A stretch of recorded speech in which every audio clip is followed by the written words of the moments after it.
নমস্কার বন্ধুরা, আমি তমাল। আর আপনারা দেখছেন আমার চ্যানেল ইভলভ টু ইটার্নিটি। তো এই ভিডিওটা করব অনেকদিন ধরেই ভাবছিলাম। আমার পেশা এবং নেশা দুটোই ফটোগ্রাফি, এবং প্রায় দীর্ঘ বছর 10 ধরে আমি ফটোগ্রাফি করছি। পেশায় আমি একজন ওয়েডিং ফটোগ্রাফার। আর অ্যাজ হবি ফটোগ্রাফিতে আমার মূল আকর্ষণের দিকটা হচ্ছে ল্যান্ডস্কেপ ফটোগ্রাফি, যেটা আপনারা আমার ইনস্টাগ্রাম অথবা ফেসবুকের প্রোফাইলে গিয়ে দেখতে পারবেন।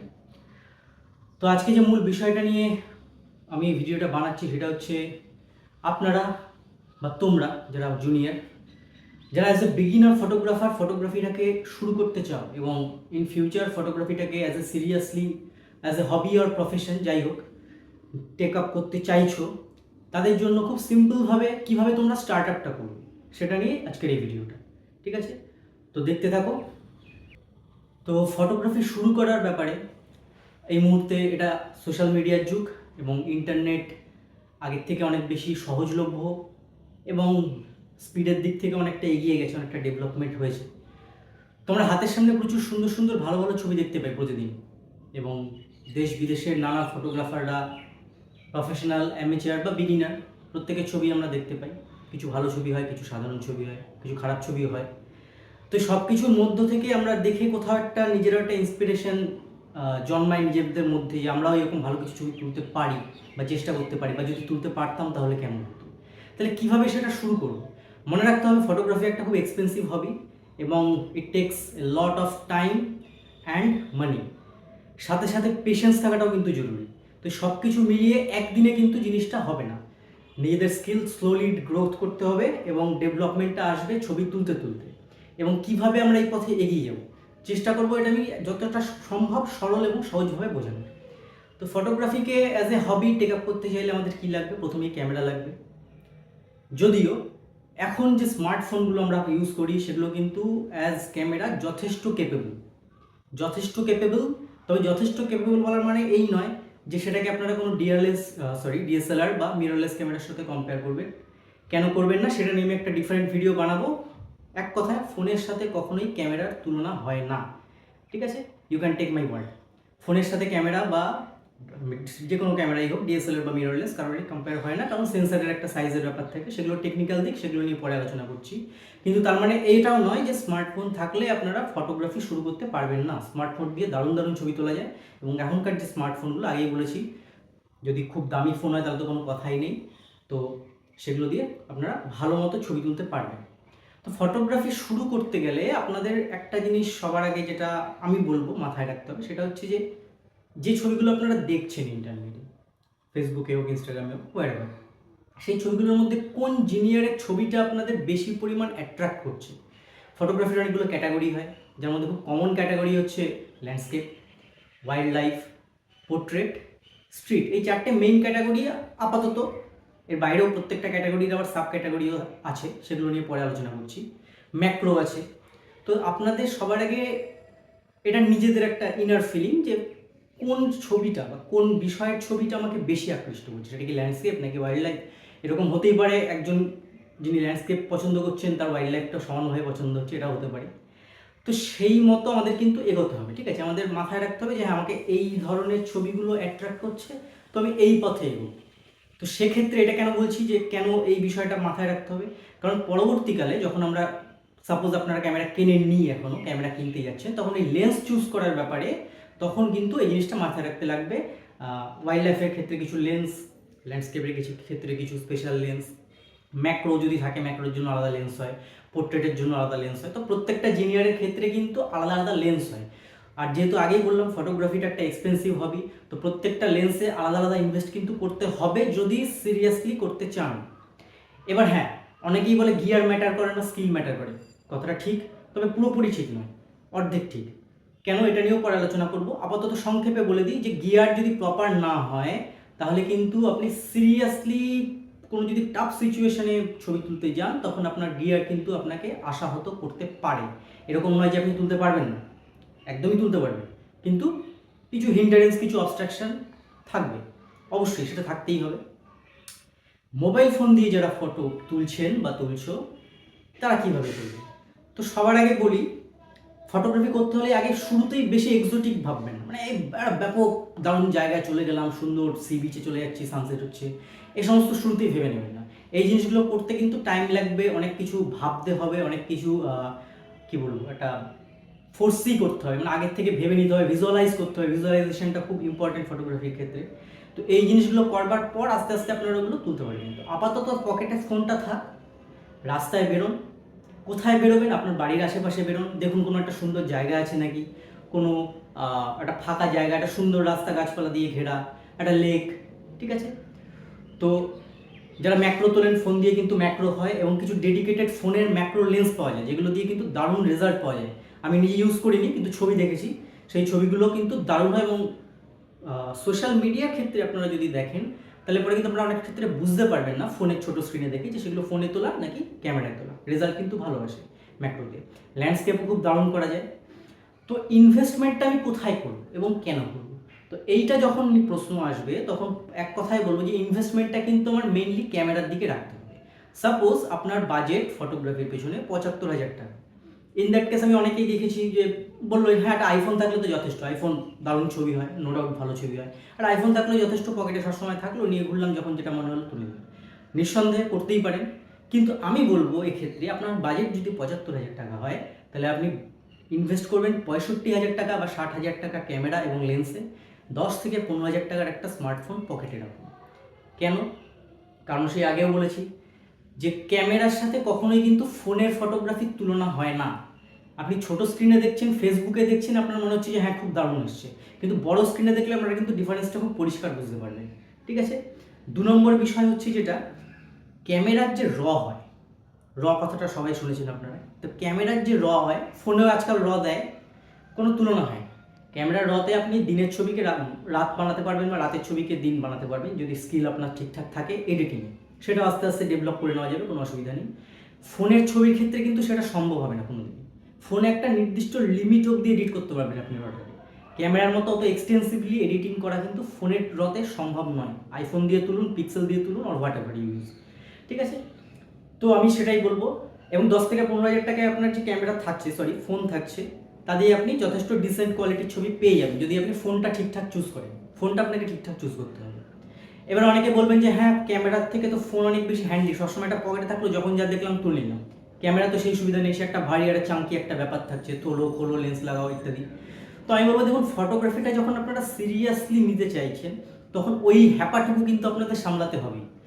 ওই কষ্টটুকু না করলে কিন্তু সিরিয়াসলি ফটোগ্রাফি করা যাবে না। প্রচুর টাইম দিতে হবে, প্রচুর কষ্ট করতে হবে, প্রচুর ঘাম ঝরাতে হবে, প্রচুর মাথা খাটাতে হবে, তবেই কিন্তু ফটোগ্রাফির স্কিলটা আস্তে আস্তে ডেভেলপড হবে। আপনি যদি সুযোগ খোঁজেন, আপনি যদি সুবিধা খোঁজেন, আরাম খোঁজেন, নিজের কমফোর্ট জোনের বাইরে যদি না বেরোতে চান, তাহলে কিন্তু ফটোগ্রাফি হবে না, ঠিক আছে?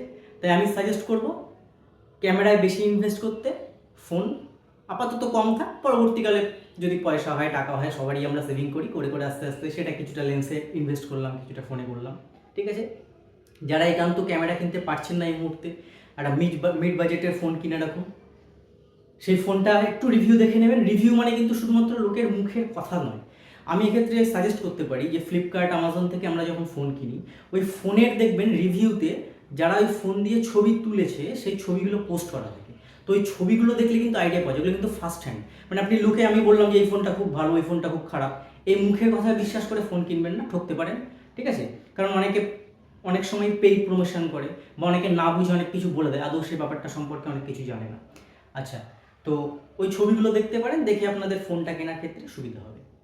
এবার কথা হচ্ছে ক্যামেরা কি কিনবো এবং কেন কিনবো, লেন্স কোনটা নেব। তো এই বিষয়টা একটা খুব সিরিয়াস ব্যাপার। তো এটা নিয়ে একটা ভিডিওতে আলোচনা করলে হবে না, এটার জন্য একটা আলাদা ভিডিও বানাবো আমি।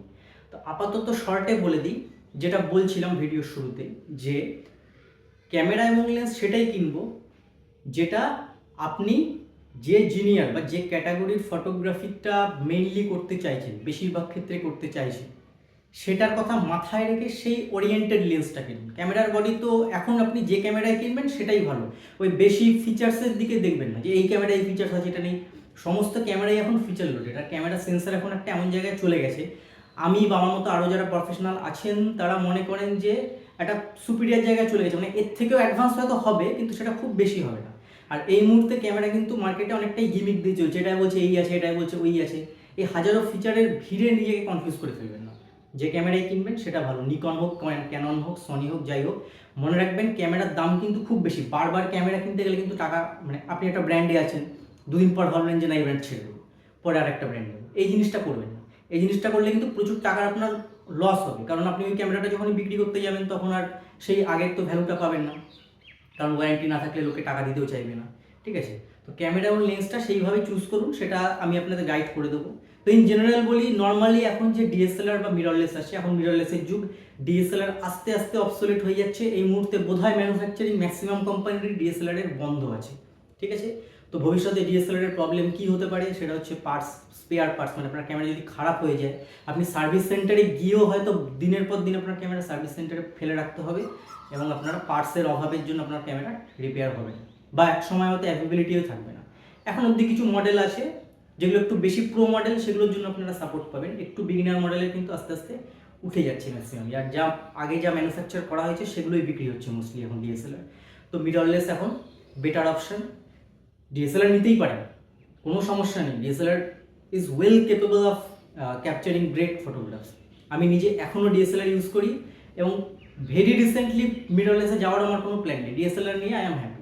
ঠিক আছে, তো ডিএসএলআর দিয়েও ছবি আরামসে তুলতে পারবেন। তো লেন্স কি নেবেন,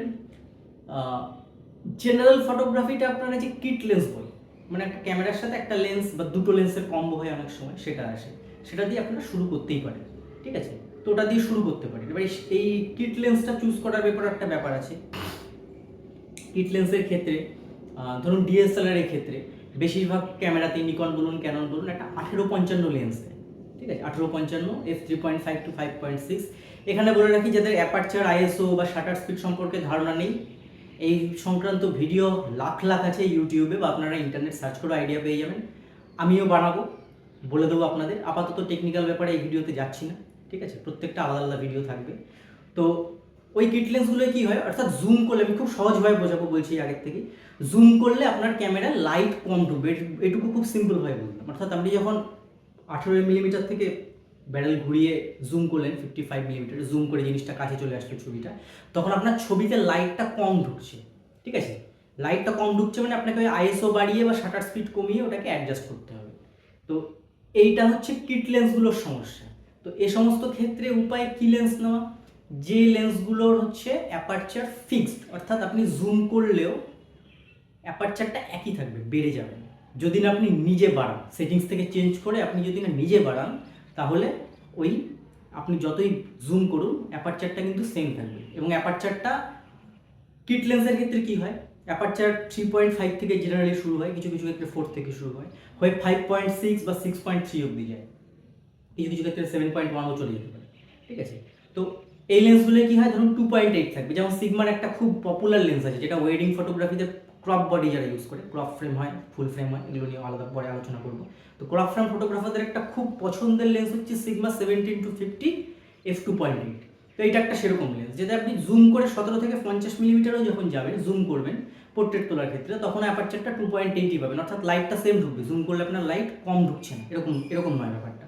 ঠিক আছে, যদি বাজেটে আসে এই ধরনের লেন্স কেনার চেষ্টা করবেন, অথবা যদি বাজেটে না আসে kit lens is good enough. ঠিক আছে, কিট লেন্সের সমস্যা কোথায় হতে পারে, একটা তো বললামই লাইটের ক্ষেত্রে। 2 নম্বর হচ্ছে, ধরুন একটু যারা একটু ল্যান্ডস্কেপ তোলার চেষ্টা করবেন বা ল্যান্ডস্কেপ পছন্দ করেন তুলতে, 18 মিলিমিটারটা যেটা, that is not wide enough. এবার ওয়াইড এনাফ বুঝতে গেলে আপনাকে ফোকাল লেন্থটা বুঝতে হবে।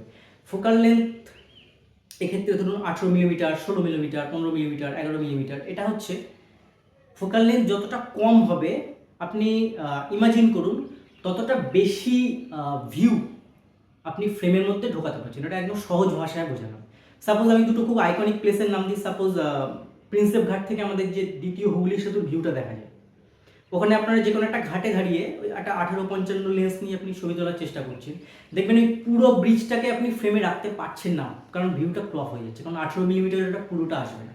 কিন্তু ওখানে যদি আপনি একটা 10 মিলিমিটার বা 11 মিলিমিটারের লেন্স ইউজ করেন, ওই ফোকাল লেন্থে আপনি দেখবেন সুন্দর ভিউটা চলে আসছে, পুরো ব্রিজটা আপনার ফ্রেমের মধ্যে ঢুকে যাচ্ছে। তো যারা মনে করবেন যে না আমি কিট লেন্স নেবো না, আমি একদম সরাসরি ল্যান্ডস্কেপ সরাসরি তুলবো, তো ওই লেন্সগুলো চাইতে পারেন, ওই লেন্সগুলো ইউজ করতে পারেন। ঠিক আছে, আর কম্বো যেটা বললাম, কম্বোতে একটা কিট লেন্সের সাথে আরেকটা মিড জুম, ওটাকে জুম বললে ঠিক মানে ভুল হবে বা ঠিকও হবে এরকম একটা ব্যাপার, কারণ এই জুম লেন্সগুলো যেগুলো থাকে ম্যাক্সিমাম 55-200 থেকে 250 মিলিমিটার অব্দি রেঞ্জ থাকে। ক্রপ বডিতে লাগিয়ে এগুলোতে আপনি ওয়াইল্ড লাইফ মিন্স পাখির ছবি তুলতে পারবেন না এরকম নয়, পাখি বসে আছে গাছের ডালে ফোকাস করলেন ছবি তুললেন, ঠিক আছে। ফ্লাইং শট নেওয়ার ক্ষেত্রে এগুলোতে একটু সমস্যা হবে। কেন হবে? কারণ এই লেন্সগুলো হচ্ছে কম দামি লেন্স, ঠিক আছে। তো এগুলোর যে ফোকাসিং মোটর থাকে, তো এগুলোর অটো ফোকাস ক্যামেরা যতই ফাস্ট হোক, আপনি যত ভালোই ক্যামেরা ইউজ করেন না কেন, লেন্সের ফোকাসিং মোটর আপনাকে যদি সেই সাপোর্টটা না দেয়, তো আপনি ওই ফ্লাইং শটে মানে কি হবে, যে পাখিটাকে আপনার মোশনে ফোকাসটা রাখতে হবে, সেটাই লেন্সগুলো ঠিকঠাক করতে পারে না। করতে পারবে, 10টা ছবি তুললে একটা নিশ্চয়ই আসবে, কিন্তু আপনাকে লেগে থাকতে হবে, ঠিক আছে। তবে স্টার্ট করার ক্ষেত্রে এই ধরনের লেন্স কিন্তু যথেষ্ট ভালো, ঠিক আছে। আপনি দুটো লেন্স নিলেন, নিয়ে সাপোজ কোথাও ট্যুরে গেলেন, ঘুরতে গেলেন, গিয়ে সেখানে আরামসে ছবি তুলতে পারবেন। এর প্রসঙ্গেও বলি, এরকম অনেকেই আছেন যারা প্রচুর ঘুরতে যান, প্রচুর ঘুরতে ভালোবাসেন, তারা সঙ্গে হয়তো ক্যামেরাও আছে, কিন্তু ক্যামেরাটাকে আপনারা ঠিকঠাক ইউজ করছেন না। ক্যামেরাটাকে ইউজ করতে হবে, কিন্তু কীভাবে ইউজ করবেন? ওই পুরীতে গেলাম, গিয়ে একটা উঠে উপর আমার ওয়াইফ উঠলো বা আমার ভাই উঠলো, কেউ উঠলো, আমি উঠলাম, উঠে একটা ছবি তুললাম, এইটা হলো ছবি, ঠিক আছে, মেমোরি ক্যাপচার হলো, কিন্তু এগুলো কিন্তু ঠিক র্যান্ডম ক্লিকের মধ্যে পড়ে যায়, এগুলো কিন্তু ফটোগ্রাফ হয় না। ফটোগ্রাফ করতে হলে একটা র্যান্ডম ক্লিক আর ফটোগ্রাফের মধ্যে পার্থক্যটা আপনারা কীভাবে করবেন? ছবিটাকে আপনি একটু অন্যভাবে দেখান, মানে একটা কমন ছবি, একটা জেনারেল ছবিতে আপনি ছবিটা যেভাবে তুলছেন, আপনি একটু ভাবুন যে এই ছবিটাকে আর কিভাবে নেওয়া যেতে পারে, আর কোন অ্যাঙ্গেল ট্রাই করা যেতে পারে। এই ছবিটায় এই একটা জিনিস আছে, একটা এলিমেন্ট আছে, এর সঙ্গে আর কোন এলিমেন্ট রাখলে ছবিটা আরও ভালো হতে পারে। যেমন ধরুন একটা সি বিচে ওই কী সব দোকান থাকে, কাঠফাট থাকে, সেসবের ছবি তুলছেন, তো সামনে সি বিচে অনেক শেল থাকে, ওই সি শেলগুলোকে আপনি একটু ফ্রেমে রাখুন, ফ্রেমে রেখে কার্ডের ছবিটা নিন, দেখবেন ছবিটা একটা আলাদা ডেপথ পাচ্ছে, ঠিক আছে। তো এইভাবে যে এগুলোকে বলা হচ্ছে ফ্রেমিং, ঠিক আছে। ফ্রেম করার স্কিলটা এইভাবে গ্রো করতে হবে, এবং সেটা ছবি দেখে দেখে হবে এবং ছবি তুলে তুলে হবে। এবং ঘুরতে গিয়ে বন্ধু ওই ঘুমিয়ে থাকলে হবে না, ভোরবেলা উঠতে হবে, সূর্যটা ওঠার আগে আপনাকে উঠতে হবে, সূর্যের ঘুম ভাঙার আগে আপনি আপনার ঘুমটা ভাঙলে তবেই আপনি সি বিচে গিয়ে একটা সুন্দর সানসেট পাবেন। এবং এখানেও আপনি যে সি বিচে গেলেই সানসেট দেখতে পাবেন তার কোনো গ্যারান্টি নেই, কারণ ওয়েদারের গ্যারান্টি কেউ দিতে পারে না। লেগে থাকতে হবে, সিরিয়াসলি পেশেন্স রাখতে হবে। আজকে হলো না, ঠিক আছে, পরের বার যখন যাব পরের বার হবে, এই অপটিমিস্টিক পয়েন্ট অফ ভিউ থাকলে তবে নিশ্চয়ই ভালো ছবি হবে। ফটোগ্রাফিতে রোজ রোজ আপনার দিন কিন্তু হবে না, কিন্তু যে দিনটা আপনার হবে সেই দিনটার গল্প আপনি সবাইকে করে বলাতে পারবেন, ঠিক আছে। তো ভালো ছবি তুলুন এবং যেভাবে বললাম এভাবে স্টার্ট আপটা করুন। অনেকে দেখি আমি, আমার কিছু স্টুডেন্ট আছে বা এমনি নর্মাল আমরা ফেসবুকেও ছবি যারা তোলেন, ফোন দিয়ে তোলেন, তাদের দেখি খুব ছবিটাকে না মানে একটা যেরকম সেরকমভাবে তুলে রাখেন, টেরা ব্যাকা করে। তাই বলবো ছবিটা যখন তুলছেনই, সিরিয়াসলি নাও হোক, ছবিটা অন্তত সোজা করে তুলুন, ঠিক আছে। মানে বেকার ছবি তুলে তো লাভ নেই। এবং ছবি সোজা তোলা খুব সহজ। ফোনের আপনার সেটিংসে দেখবেন গ্রিড লাইন দেওয়া থাকে, ওই দাগ দাগ টানা থাকে, ওই গ্রিড লাইনটাকে আপনার হরাইজনের সাথে ম্যাচ করিয়ে একটু সোজাভাবে ছবিটা তুলুন, ঠিক আছে, তাহলে ছবিটা দেখতে ভালো লাগবে। 2 নম্বর বিষয় হচ্ছে ওই যেটা বলছিলাম, র্যান্ডাম ক্লিক। র্যান্ডাম ক্লিক আর ফটোগ্রাফ কিন্তু আলাদা। তো অ্যাজ এ বিগিনার যখন আপনারা ছবি শুরু করবেন তখন আপনারা অনেক ছবি তুলবেন এবং তার মধ্যে ম্যাক্সিমামই র্যান্ডাম ক্লিক থাকবে। এবারে র্যান্ডাম ক্লিকগুলোর সংখ্যা আস্তে আস্তে আপনাকে কমাতে হবে। যত আপনারা ইমপ্রুভ করবেন ততই র্যান্ডাম ক্লিকগুলোর নাম্বার কিন্তু আস্তে আস্তে কমবে এবং আপনার ফটোগ্রাফের নাম্বার বাড়বে। এবার এই র্যান্ডাম ক্লিকগুলো আপনাকে আস্তে আস্তে আলাদা করতে হবে, ডিফারেন্সিয়েট করতে হবে যে কী তুলবো আর কী তুলবো না। যা দেখবো সব তুলবো এরকম হবে না, তাহলে তো ক্যামেরার মেমোরি ফুল হয়ে যাবে, ফোনের মেমোরি ফুল হয়ে যাবে, অত ছবি তোলা যাবে না। সিলেক্টিভ হতে হবে। এবারে সিলেক্টিভটা হবো কী করে? সেই এক্সপিরিয়েন্সটা গ্রো করতে গেলে আপনার যেটা করতে হবে সেটা হচ্ছে ছবি তোলা। ছবি তুলুন, রাস্তায় বেরোন, মাঠে ঘাটে যান, জঙ্গলে যান, ঘুরতে যান, গিয়ে ছবিটা তুলুন, তুলতে তুলতে এবং সেই ছবিগুলো দেখুন, ইন্টারনেটে অন্যদের ছবি দেখুন, সেই ছবিগুলোর থেকে ইন্সপিরেশন নিয়ে, তবে হ্যাঁ, একদম সরাসরি কপি করবেন না। মানে একটা ছবি দেখলেন আপনি, এই জায়গাটা এই ছবিটা আপনার মনে হয় হ্যাঁ এই ছবিটা ইমিটেট করা যেতেই পারে, কিছু কিছু ছবি থাকে খুবই সহজ, সেই ছবি ইমিটেট করা যেতেই পারে। এবার হ্যাঁ, এবার আপনি সাপোজ ওই যেটা বলছিলাম হুগলি ব্রিজের ছবি, তো ওখানে মোটামুটি একই টাইপের ছবি হয়, চেষ্টা করলে অন্য টাইপের ছবি বানানো যেতেই পারে, আমি আপনাদের দেখাবো কী করে বানানো যায়। কিন্তু যদি ওই সব এলাকায় যান যেগুলো এক্সোটিক লোকেশন বা খুব কমন লোকেশন, সেখানে একই টাইপের ছবি হয়, সেখানে সেম টাইপের ছবি নেওয়ায় কোনো অপরাধের কিছুই নয়। তবে চেষ্টা করবেন চোখ কান খুলে রাখবেন, যদি সম্ভব হয় একটু অন্যরকম ছবি তোলার, যদি অন্যরকম ছবি তোলার চেষ্টাটা থাকে তবেই কিন্তু আপনাদের স্কিলটা গ্রো করবে, না তো একটা জায়গাতেই বসে থাকতে হবে। একটা জায়গায় বসে থাকলে কিন্তু ছবি হবে না, ঠিক আছে? একটু ঘুরে দেখুন, একটু ডান দিক বাদিক দেখুন, কষ্ট করুন, রিস্ক নিন প্রয়োজনে, তবে কখনোই সেটা যেন লাইফ রিস্ক না হয়। একটা নদীর তীরে নেমে যাচ্ছেন, আপনি সাঁতার জানেন না, জায়গাটা খুব পিছল, আপনি ততটাই নামুন যতটা নামলে আপনার জলে ডুবে যাওয়ার চান্স না থাকে। তো এই জিনিসগুলো কিন্তু মাথায় রাখতে হবে। অনেকেই এখন দেখি বাজ পড়ার ছবি খুব তোলে এবং এখন মোবাইলে খুব সুন্দর সুন্দর ছবি ওঠে। বাজ পড়ার ছবি তোলার ক্ষেত্রেও কিন্তু একটু সাবধান থাকতে হবে। সব সময় তোলা যাবে না। যখন দুমদাম বাজ পড়ছে তখন খুব এক্সাইটেড হয়ে গিয়ে বাজের ছবি তুলতে গেলাম, লাইফ রিস্ক হয়ে যেতে পারে, ক্যামেরা বা ফোনও কিন্তু নষ্ট হয়ে যেতে পারে, ঠিক আছে? তো ওই ছবি তোলারও কিছু পার্টিকুলার টাইম আছে যখন শুধুমাত্র ফ্ল্যাশটা দেখা যায়, বাজ ওরকমভাবে দুমদাম পড়ে না। সেই সময়টা টার্গেট করতে হবে এবং সেই জিনিসগুলো আস্তে আস্তে দেখে দেখে এক্সপিরিয়েন্স গ্রো করে যায় নিজেদের মধ্যে। তো সেই সময় ট্রাই করাই ভালো। আজকের ভিডিওটা এই অবধি থাক, বেশি টেকনিক্যাল বিষয় আজকে যাচ্ছি না। ধীরে ধীরে আরও অনেকগুলো এপিসোডে আপনাদের গাইড করে নিয়ে যাবো কীভাবে ফটোগ্রাফি স্কিল আস্তে আস্তে আপনারা ডেভেলপ করবেন, ঠিক আছে? তো আমার চ্যানেল সাবস্ক্রাইবটা করে নিন যাতে পরবর্তী ভিডিওগুলো নোটিফিকেশানও পান। পছন্দ হলে একটা লাইক আর শেয়ার করে দিন। Thank you.